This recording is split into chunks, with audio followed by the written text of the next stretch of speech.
Halo, assalamualaikum teman-teman. Jadi kali ini aku mau cerita tentang pengalaman aku waktu kucing aku sakit. Kucing aku ini betina teman-teman. Nah, dia namanya Cipa. Ini fotonya nanti aku liatin di sini. Dia lucu banget dan dia umurnya itu mau 3 tahun ya. Jadi mungkin 4 bulan lagi dia 3 tahun. Dan dia sudah pernah melahirkan 1 kali sekitar 1,5 tahun yang lalu. Dia melahirkan 3 bayi kucing dan salah satu anaknya itu tetap tinggal bareng aku. Anaknya Cipa itu jantan. Di sini tuh anaknya namanya Gudil. Nah, mereka memang aku biasakan bareng-bareng dan aku taruh kandang yang sama berdua di kandang yang besar. Itu udah dari dulu. Jadi kucing aku kena penyakit piometra namanya. Nah, atau bisa disebut dengan infeksi rahim. Apa sih piometra itu? Di sini aku ambil dari Google, singkatnya piometra itu adalah penyakit yang terdapat pada hewan betina yang menyerang organ reproduksi betina yaitu uterus, di mana di dalam uterus terdapat cairan berupa nanah yang menyebabkan uterus akan membesar.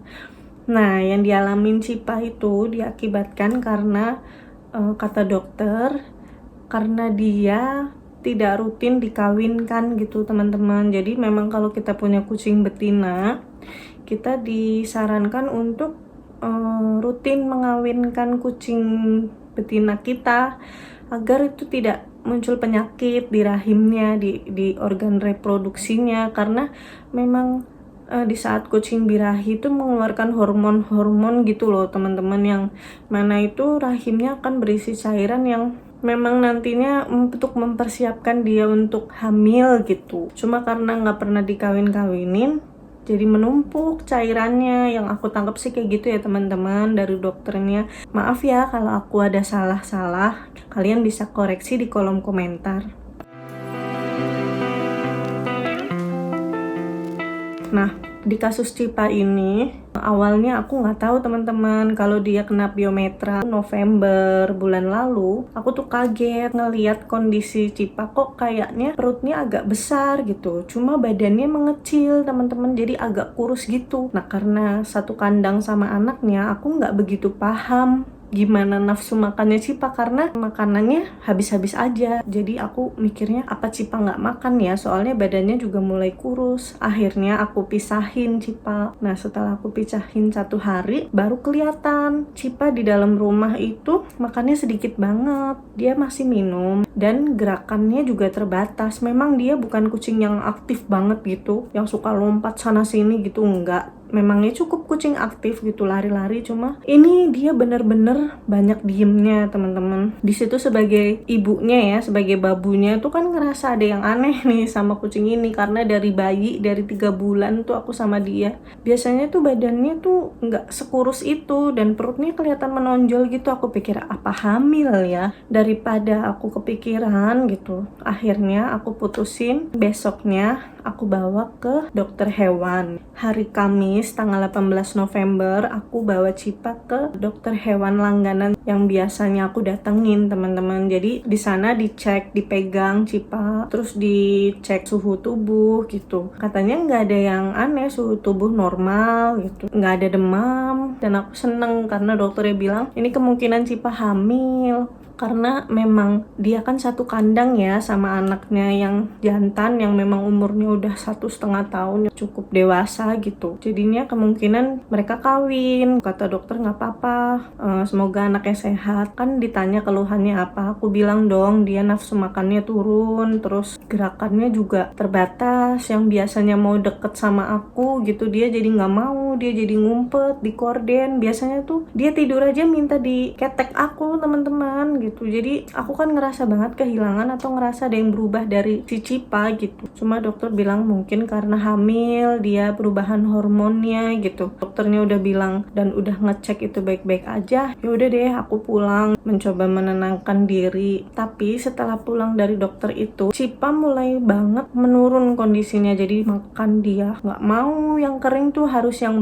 makanan basah atau snack gitu yang kesukaannya dia. Itu aja lama-lama dia nggak mau, padahal dia kayaknya pingin makan, dia tuh nyari-nyari bau gitu. Soalnya dulu waktu Cipa hamil pertama, yang hamil si Gudil dan anak-anaknya yang lain tuh, dia nggak seperti ini teman-teman. Jadi kayak gimana ya, kayak tersiksa gitu loh. Kan aku nggak tega ya ngelihatnya, aku takutnya ini juga jangan-jangan penyakit. Terus aku perhatiin lagi, karena nggak ada makanan yang masuk juga, cuma minum, dia cuma pipis aja dan dia nggak pup. Aku mulai khawatir dong di hari Minggunya itu. Jadi hari Seninnya tanggal 22 November akhirnya aku putusin untuk cari dokter lagi yang alatnya lebih lengkap. Jadi aku pingin Cipa dicek USG gitu loh teman-teman. Jadi nggak cuma diraba, dipegang. Akhirnya nemu dokter itu malam jam 7 sama suami, aku dianterin ke dokternya bareng Cipa.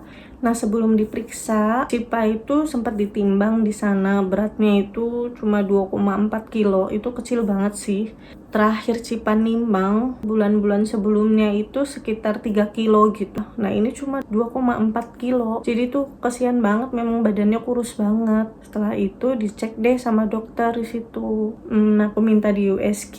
Dari hasil USG-nya dokter kayak nggak nemuin tanda kehidupan. Ibaratnya kayak detak jantungnya si anak-anak bulu ini nggak ada, tapi berisi rahimnya, dan memang ya ini berisi cairan. Dokter tuh sampai konsultasi sama dokter lainnya beberapa kali yang ada di situ. Akhirnya ngasih tahu ke aku dan suami kalau si Cipa itu mengalami piometra itu kemungkinan, karena kan dari hasil USG itu kan hitam putih ya teman-teman, jadi nggak bisa langsung fix kenapanya, cuma dikatakan demikian sama dokternya kalau kemungkinan Cipa mengalami piometra. Dan jenis piometra yang Cipa alami itu piometra tertutup teman-teman. Jadi ternyata piometra itu ada 2 jenis untuk hewan ya, ada piometra terbuka dan piometra tertutup. Nah, Cipa ini termasuk yang piometra tertutup, jadi nggak ada cairan yang keluar dari lubang uterusnya, jadi nggak keluar gitu cairannya, jadi nggak kelihatan sama pemiliknya, sama aku terutama, karena memang nggak ada cairan yang keluar dari lubang uterusnya, nggak ada darah, kata dokternya tuh gitu. Biasanya kalau yang terbuka itu bisa lebih cepat ditangani karena ketahuan ini ada cairan nih gitu, dan berbau juga katanya cairannya. Nah, Cipa enggak gitu, bersih-bersih aja, jadinya itu malah yang bahaya, karena biasanya di saat infeksinya udah parah, udah besar perutnya, baru disadarin karena perutnya membesar, dikira hamil. Biasanya kebanyakan kayak gitu kata dokternya. Nah, jadi buat kalian teman-teman yang punya anak bulu betina, coba deh dicek. Ini bisa terjadi sama kucing ataupun anjing teman-teman, katanya gitu. Kalau misalnya udah ada tanda-tanda perut kucing kamu membesar tapi nggak seperti yang kayak kucing hamil gitu, mending dibawa aja deh ke dokter. Atau mungkin kalau memang udah ngerasa mungkin kucing kalian hamil, bisa juga dibawa ke dokter untuk cek kondisi kandungannya kan gitu loh. Dan aku saranin cari dokter yang bisa USG sih teman-teman. Akhirnya karena kondisi Cipa sudah mengkhawatirkan gitu, karena kondisi perutnya udah besar, dokter menyarankan untuk segera dioperasi. Sebenarnya katanya bisa dengan minum obat gitu, cuma karena kondisi Cipa kayak harus sesegera mungkin diangkat, disembuhkan gitu, dan memang aku kan memang berencana untuk steril Cipa ya, jadi kalian aja di steril gitu kan, diangkat rahimnya. Oh ya udah deh, akhirnya aku nurut ya sama dokternya untuk operasi aja si Cipa.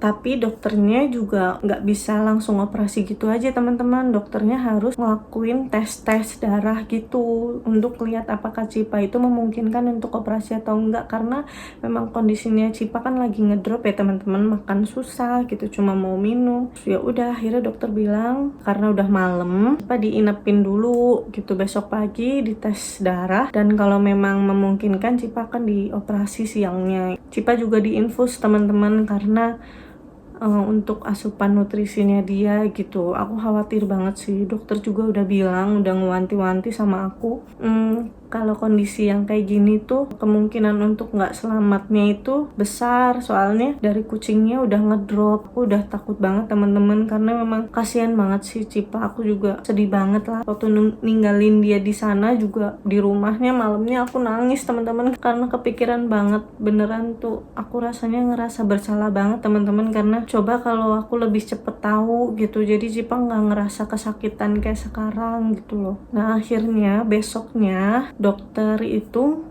ngehubungin aku. Hasil tes darahnya itu memang nggak begitu bagus, cuma untuk boleh dioperasinya itu boleh. Akhirnya Cipa dioperasi teman-teman, dan dokternya itu sempat dokumentasiin ke aku. Itu nanti kalian lihat sendiri deh, ini warning ya buat kalian yang serem, yang takut, di skip aja, dicepetin aja sampai menit yang nanti aku bakal tulis di sini, karena itu ada foto rahimnya Cipa liatin gitu, itu sebesar itu, berisi nanah. Ya ampun, aku juga liatnya nangis karena gimana nggak sakit karena sebesar itu. Dan berat rahimnya itu waktu udah dipotong, udah diambil, ditimbang itu 400 gram. Jadi beratnya Cipa tuh aslinya cuma 2 kilo teman-teman. Ya ampun, untuk kucing yang seukuran dia 2 kilo tuh kecil teman-teman, kecil. Tulangnya itu udah kerasa banget di punggungnya. Aduh, aku tuh kalau inget tuh nggak tahu ya, perih banget rasanya. Mungkin buat kalian yang punya kucing pasti ngerti ya gimana perasaan aku ya. Nah, dokter confirm ini Cipa udah dioperasi, udah ditutup lagi jahitannya. Kemungkinan bisa 2-3 malam lagi di sini untuk pemulihan. Nanti bisa dibawa pulang untuk dirawat di rumah. Yaudah deh, akhirnya aku nunggu sampai 3 malam. Akhirnya aku bisa jemput Cipa itu hari Kamis tanggal 25 Novembernya. Jadi masih siang aku jemput Cipa karena udah nggak tega banget, karena dari selama itu aku kan dikirimin video-video Cipa di sana itu, aduh nggak tega banget sih teman-teman.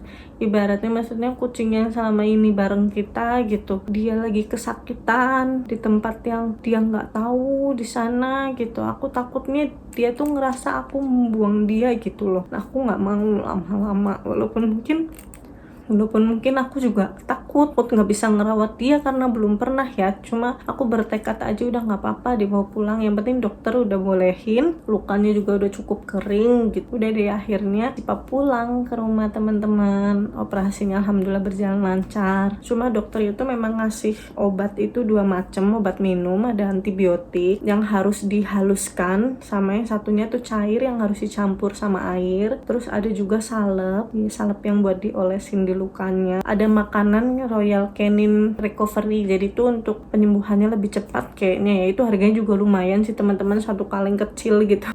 Karena Cipa makannya belum banyak ya, karena emang kalau habis operasi gitu makannya masih sedikit-sedikit teman-teman, apalagi dengan kasusnya Cipa yang awalnya memang nggak mau makan gitu. Jadi dia bisa makan sedikit-sedikit aja tuh udah kembangan yang bagus banget sih. Dokternya juga ngewanti-wanti harus dikandangin selama 9 hari. Tapi ada kejadian teman-teman. Ini karena di video ini nggak cukup, nanti aku bakal ceritain lagi waktu recovery-nya gimana, apakah ada drama lagi gitu. Pastinya ada teman-teman, makanya aku bikin video ini. Mungkin buat kalian yang lagi nyari tahu tentang apa sih itu piometra gitu, ini aku udah ngalamin. Dan nanti aku akan bikin videonya lagi tentang gimana penyembuhannya Cipa selama di rumah waktu aku rawat dan sampai akhirnya sembuh gitu deh ya. Terima kasih teman-teman udah nonton video ini. Semoga videonya bermanfaat dan informatif ya buat para mama-mama anak bulu, para babu-babu. Ya semoga majikan-majikan kalian sehat ya teman-teman gitu. Semoga buat teman-teman yang anak bulunya lagi sakit, semoga cepet sehat juga. Jangan menyerah, tetap semangat untuk merawatnya. Oke? Sampai ketemu lagi di video selanjutnya ya teman-teman. Dah, assalamualaikum.